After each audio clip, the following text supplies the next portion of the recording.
Hi guys, so it's Luke here for SimBoxx in association with Clint Patrick. We're down here in Blackpool at Brian Rose's gym. Delighted to be joined by Kieran Farrell and Bobby Rimmer. How are we doing, guys? I'm good, thank you. Yeah, so it's an honour to be down here, and I think it's quite interesting given the relationship between you guys. It's the first time that I've spoken to you both together. Obviously I know Kieran quite well. Yeah. But how's this relationship working, gone from boxer and trainer to now trainer? Do you look for a lot of advice from Bobby? You know before anything, how strange is boxing? Yeah, it's mad, isn't it? Obviously, I trained Kieran from when he started, up till me and Kieran parted company, and then all of a sudden Kieran goes through massive amounts of shit and hardship and stuff like that. Then next thing he's a manager. So I mean, it just kind of shows you what kind of kid he is, doesn't it? You know what I mean? And I know for the fact that he'll bring that passion what he had for fighting into the management game. So when Brian said that Kieran had spoke to Kieran managing Brian, I thought, well, couldn't be any better, could it? We know each other, and I know how passionate Kieran was as a fighter, and obviously we've dealt with Kieran for one fight, and that passion's come through. I mean, he's brought a bit of my passion back, to be fair. I'd never dreamed that I was going to be driving to Barcelona in a car and then fighting and then driving home from Barcelona. You know what I mean? It's that's hats off to Kieran for pulling that out of the bag when people can't get fights. He's done that. So I'm really, really happy with the situation at the minute. Yeah, it's exciting times. But as I say, Kieran, do you look to Bobby, especially with the trainer hat on? Do you look to Bobby for a lot of advice? Because I'm doing a lot of different jobs. It's I always look up to top trainers, you know what I mean? Like Bobby Rimmer, he coached me, and I said to Niall, obviously Niall was up with me, and I was just a bit busy, and I'm like, listen Niall, you got it on the doorstep for you, obviously Brian's training with Bobby, and they want a young fresh line in the gym to push Brian, so it just all fitted, and then Niall's come up here and he's training with Bobby, and I can see the massive improvements he made already. His feet are more planted, and Bobby's got a different way about him than me, which I really liked, because we did the corner together when Brian were fighting, and obviously it actually worked really well. I was instructed to do certain things, I did them certain things, and it flowed nice for Bobby, which were perfect, and I learned so much in the corner, whereas I'm like fire, I'm shouting my head off. He's in that little video we put up, and I'm shouting my head off, and Bobby said cool, calm, collected, but I always knew that anyway, because when he had me in the corner, it was reassuring to me that everything's good, you know what I mean, and it's good to pick up different little bits what I can, you know what I mean, and obviously I look up to Bobby as a coach. He's done massive things, even since I left the gym. He went massive things, even from Brian was British champion, he went on to win it outright and fight for the world title. That's everyone's dream, over in the States, and it'd be mint to get back over there again one day. Yeah, absolutely. Big times ahead. But looking back to Brian Rose's most recent fight, he made the return to the ring after 18 months out in Barcelona. The trip itself, before we got onto the fight, I bet that was some journey driving over to Spain. You guys... Yeah, it was. I mean, you know what? We was kind of ready to fight in June. That was the plan, and then this opportunity came up, and it was an opportunity you couldn't say no to. And Brian fought exactly how we thought he'd fight. He didn't have as much time as he wanted to prepare, but he was fit enough to fight over there in Spain, and it was a little bit heavier, which was, that was because we took this earlier fight than the one in June. If we'd have fought in June, he'd have been fully prepared. So for where he was, he was fit enough to fight, the calibre of kid that he fought, and I'm not being disrespectful to the other kid, because I won't be, but he was fit enough for that fight, and it served the purpose. It got him back in the ring, and now, we only had 4 or 5 days out of the gym, and we was back in the gym, so it's been a great springboard to push us on to the next one. Yeah, absolutely. When the idea of Brian returning to boxing, he's been at the ring for about 18 months or so. Yeah. Was there any apprehension with yourself? Was there any reserves? Listen, I made Brian Rose a promise, and I said to him, I'll be with you till the end. Now, think about Brian Rose's career towards the end. All right, well, He's been beat a little bit more than we would have liked him to, but he's only ever been beat short on points. You know, Brian's, you know, never had a good hiding. He's never been knocked out. He's never been stopped. He's just been beaten on points, it's no secret that he kind of lost a bit of his passion for it, because I know what both them fight, by the way. yeah, well there you go. But I mean, it's no secret that he lost a bit of his passion, and remember what happened to Brian. He got married. He's got 3 kids now, so he had kids in his life and all that. So it did change a little bit. Now, I firmly believe the two years he's out of the ring has done him good. You know, that's me. That's my opinion of Brian. I know Brian very, very well, and I think that this new management with Kieran, you know, this new ambition and this new focus, I think we can get back to the old Brian Rose. It's exciting times. That's something I was going to mention. You know, you've seen him training out there with the younger fighters like Niall Fielding. You've got a younger manager in Kieran that's making waves in the game.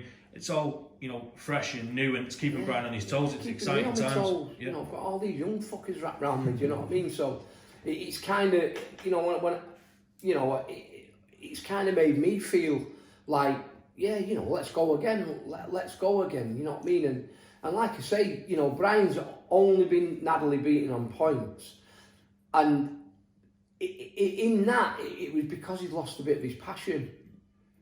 You think he's got that passion back now? Yeah, he's got that back. Yeah.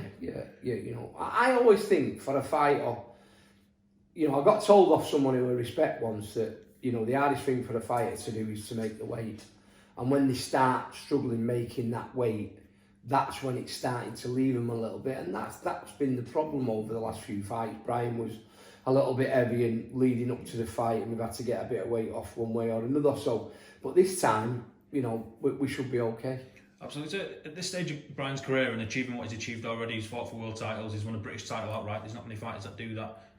What's left for him to achieve? What's the game plan? What's the idea? Well, it's all about Brian now. You know, it's going to be very hard for anyone from Blackpool to achieve what Brian's achieved, the things he's done. So now it's all about Brian, what Brian wants to do. You know, and I said to him, I'll be there with you till the end. You know, and I will be whenever it comes. Make no bones about it. It could come the next fight, the one after that, or the one after that. I'll be there to the end. So I'm loyal to Brian. So I'll stick with Brian right till the end. Until he decides, or we both decide that, you know what, mate, that's it. But there's no reason why we can't go on to bigger and better things again. Yeah, absolutely. Kieran, for yourself as a young manager, a young promoter, and I know you've got a good friendship with Brian and a history with Brian, but how much of a pleasure was it for you to be able to, or an honour for you to be able to be involved with some of Brian's experience and Brian's standing in the game, and now you're there as a manager? Yeah, well, massive, mate. It'll be massive.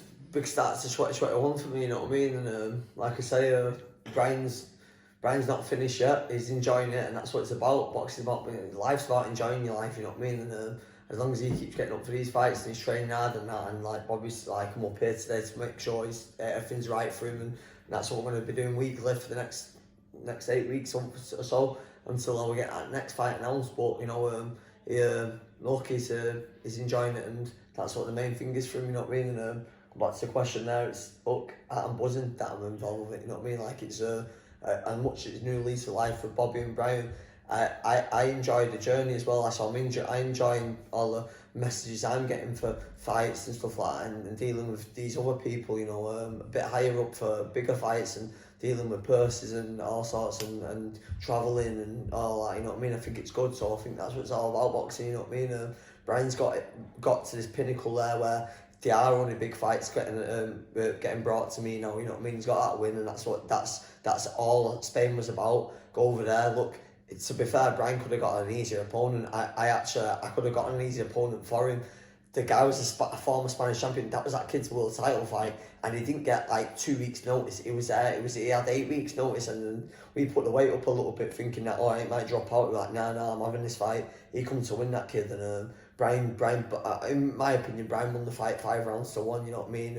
And even the one what he lost, it was just because of Brian, where he didn't work a little bit more, where he could have. He just got a bit lazy in that round. But like I say, he's doing good, mate. He's and can't wait for the next one, you know. Yeah, that's it. We look forward to the next fight. But while I've got both of you guys here, I just wanted to touch on some of the more recent boxing news. And like I say, we're excited for the next move with Brian Rose. But most recently, you guys, of course, are well established in the Manchester boxing scene. Yeah. This past Saturday, we had the debut of Ricky Hatton's son, Campbell Hatton. He was on a big platform, Matchroom, Sky Sports box office. Yeah. What do you guys make of the fight? Well, think about what Campbell Hatton, what's happened to him over the last few weeks. Can you imagine how much pressure that kid's under? He's only a young kid. It's his pro debut. He's under massive amounts of pressure. You know, he's got the world of boxing looking at him. You know, so. You know, it wasn't his best performance, he said that himself. But for the situation that he was in, with all the pressure he was under, he did okay. You know, he couldn't have been under any more pressure, could he? In all fairness, you know what I mean? So, for that amount of pressure and everything that was going on around him, you know, being on the big stage, and that was it. I mean, even his daddy's first pro fight was nowhere near as much pressure as that. Do you know what I mean? So with all that taken into consideration, no, it wasn't the best performance. You know, but it's a great way to move on for that now. Yeah. The foundations have been laid. You know, and who better to be looking after him than his uncle and his dad? You know, he's got that great team around him. So now it's time to move on. And each time he fights, there should be less pressure on him, and he'll feel better and he'll box better. It was a bit of a special moment, I'm sure you'll agree, when we seen he come out and the blue moon and that kicked in. It was like a throwback, and Ricky Hatton was the guy that I looked up to when I started watching boxing. Rick said it was a good job he had his mask on, wasn't it? so you wouldn't have been able to see the tears in his eyes. You could see him anyway. Yeah, I mean, don't forget all the Manchester City fans who thought we did the last of Blue Moon to hear that again. You know, but that's what I'm saying. Think about Campbell Hatton listening to Blue Moon. He used to listen to his dad coming out to that. Now he's coming out to it, and Campbell's trying that hard to not let the family name down and stuff like that. So, you know, he did a fantastic job for what it was. Absolutely. Obviously, in this day and age of social media, he's got to put up with all the naysayers online. He's got to live up to the pressure of the name. Yeah. What would you guys separately, you know, your different stages of your career, what would you advise Campbell Hatton? He's got, you know, he's learning on the job. He's got a massive platform, he's got a massive surname. What would you advise him? Listen to two people. Listen to Matthew and his dad. That's it. He doesn't need to listen to anybody else. You know, put his trust in Matthew and put his trust in his father. That's it. You know, if he can take all that social media with a pinch of salt, everybody's got to realise that social media isn't real, you know what I mean? And someone said to me a long time ago, with social media, you're letting knobheads in your front room. It's a good shout, yeah. You know, that's it. And you know, you've got people sat at home, you know, surrounded by pizza boxes and cans of Coke, and they're 5 stone overweight, and they say, well, he shouldn't be doing that, he should be doing this. That's what you've got to think about. It's a great tool if used correctly. You know, but he's going to get the people that are coming on. All he's got to do, the first thing to do is just block them. Absolutely. Block the naysayers, block all them that are giving him shit, and sooner or later he'll only have his own fans on there. Absolutely. What was your thoughts on Campbell Hatton, Kieran? Campbell Hatton, a bit of a special moment. Yeah, mate, I was buzzing, mate, myself, and to see Ricky was filling up, you know what I mean? I was buzzing, and text Campbell straight after it, because what a lot of people don't know is that Campbell used to come up to the gym with his coach Danny Harden. Used to bring him up. He used to spar at the gym with pros. He was sparring pros when he was 15, Campbell. He was sparring Lee Clayton, George Brennan. You know, he was sparring all my pros when he was 15, and he held his own as well. The lads went a bit lighter with him, you know, obviously, you know what I mean, the professional fighters, but he was in there with pros, you know what I mean, so he's well ready for the pros. Like, as much as people saying about his amateur experience, he's been around these gyms for ages now, and yeah, look, like Bobby said, the massive pressure on the massive pressure again. Like, all the cards he's boxing is on the Kate Tail card next on May the 1st. It's going to be a big pressure again, because it's a bigger audience again, you know what I mean, but look, he's around the right people, you know what I mean, like his dad's obviously been through it all before, so look, Ricky's got, and Ricky's the top guy as well, he's got massive fucking experience in all that for his son to pass down to, you know, so yeah, he's in good hands. Absolutely, it's exciting times. Just to close on, we've got Carl Frampton fighting this weekend for the WBO Super Featherweight World Title. He's looking to become the island of Ireland's first ever 3-weight world champion. Do you think if he gets the victory, he becomes the island of Ireland's greatest fighter? You know, with Carl, you know, you want him to win, don't you? You know, he's such a nice kid, and he's such a, you know, down to earth kid, and you know, he's trained by Jamie Moore. He's a good friend of mine, Jamie, and Nigel Travis, and that. So you really do want him to win. You know, I want him to win so bad. You know what I mean? Because you know, he trains down here in Manchester, over there in Manchester with Jamie and that. So you know, you can only hope the best, you know, for him, and you're rooting for him to win. Like, and listen, it's an hard fight. It is a hard fight, but he can do it. You know what I mean? The thing is, it's like on neutral territory, and it's in Dubai, innit? So they kind of no home advantage. You know what I mean? It's like on neutral territory. So I think Carl had been more settled in Dubai than the other kid. Like, you know what I mean? But you know, if Carl is right on the night, I hope Carl wins. Yeah, we look forward to it. Kieran, looking at this with your trainer's hat on again, you've got Carl Frampton at 5'5", I think he is, and you've got Jamal Herring at 5'10". There's a 7-inch reach disadvantage for Carl Frampton as well. How would you be training him to approach this fight? I'll approach this fight. Well, is that Jamal Herring a southpaw? I don't think so. No, is he not a southpaw? No, he's not a southpaw. Well, obviously, if he's not a southpaw, then that's better for Carl, you know what I mean? Because, like, I thought, I had in my head that he's a southpaw for some reason. Who's training Jamal Herring? I'm not sure. I know he's part of the same camp as Terence Crawford. They've got so he's with Terence Crawford every day. He's an Olympian.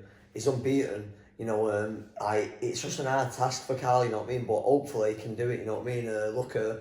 He's got to approach that fight, like I say, like Bobby said there, if anyone's more comfortable to buy, I'd say it'd be Carl, because to be fair, Carl's done a lot of travelling and that, you know, he's over there. I think he's been training over there, he's been sparring Alex Dilmanaggi over there and stuff like that. He's had the proper good training camp for it, I think, you know, with obviously the sparring and stuff like that. So he's well prepared, and I think he's just got to do what's right. So, are you sure Jamal Herring's not a southpaw?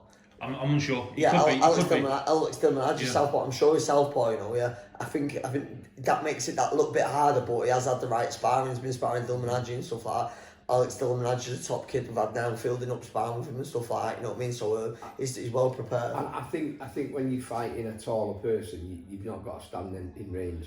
You've got to either be out of range or you've got to be close to him. And I think the way Carl can fight, rolling and getting under the jab and getting inside and not giving him any room, I think Carl, it's got to be a bit of a pressure fight for Carl. Yeah, I think because when he fought Leo Santa Cruz, he got stuck in there. You know what I mean? And Leo Santa Cruz was a taller fighter than he's got to get under that jab and get in close and you know, not give chance to get. He has shown that he can fight, though. You know, Carl has shown that he can fight as well inside. So like, because he's a very technical boxer, but you know, his inside game is very good. And obviously, working with Jamie Moore and stuff like that was Jamie Moore's thing, inside work. So yeah, it'd be good for it.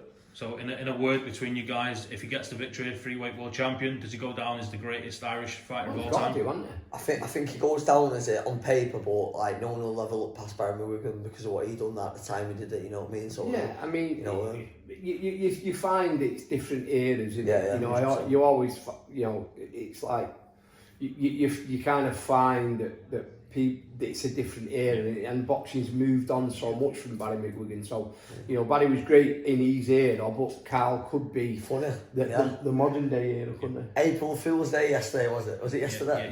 Yeah. And he got me and said it was Barry fucking McGuigan. That was years ago. And I said, I'm going to fucking get him back today. I forgot. Oh, I thought I can't do it to you. I thought I can't do it. No, I thought I couldn't do it to you. I thought I can't do it to you. I was on it because my mate tried to get me at 6:20 yesterday morning. Yeah, he rang me and started going, Barry's going to ring you, and then he rang up on some phone number, random phone number, pretending to be, I was like, oh, it's Barry, and he's like, it's getting stuck, Barry, let's get stuck. And you're like, did he ring you? Like, oh, he fucking rang me. Oh, you got me back, get me all the time. One of my mates rang me yesterday morning and said, hello mate, I've got one of your pigeons in. Yeah. And I went, where are you mate? He went, I'm just on a ship on my way to China. And I went, fuck off. Guys, it's been an absolute pleasure. I'd like to thank you for your time. We look forward to And you next mate, week, it's Brian. been nice, been nice to speak to you, thank you. Thank you. Cheers. Spot on.